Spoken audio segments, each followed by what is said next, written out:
এটা হচ্ছে পায়রা চাঁদা মাছ। পায়রা চাঁদা মাছের আজকে ঝাল করে দেখাবো। তো চলুন দেখতে থাকুন পুরো ভিডিওটা। গরম হয়ে গেছে, পায়রা চাঁদা মাছ ভেজে নিচ্ছি।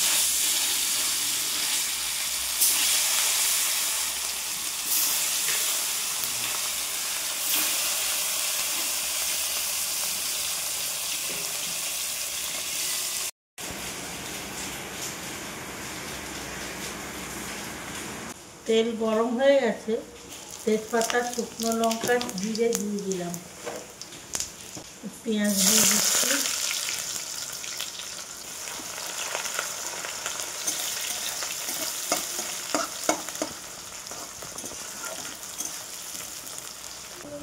পেঁয়াজ ভাজা ভাজা হয়ে গেছে, জিরে, ধনে, আদা, লঙ্কা আর হলুদ,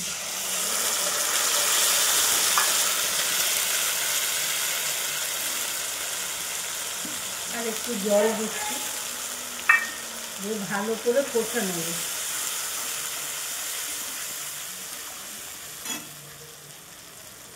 টমেটো দিয়ে দিচ্ছি,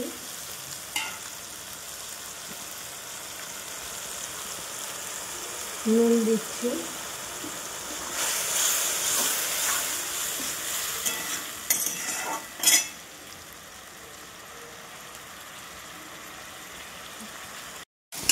মশলা হয়ে গেছে, তেলও ছেড়ে দিয়েছে, জল দিচ্ছি,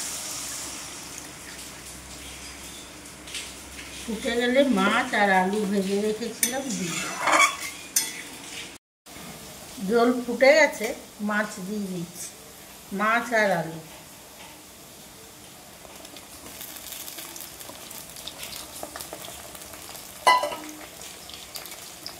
ভালো করে ফুটিয়ে নেব। এই দেখুন আমাদের মাছের ঝোল হয়ে গেছে, পায়রা চাঁদা আলু দিয়ে ঝোল।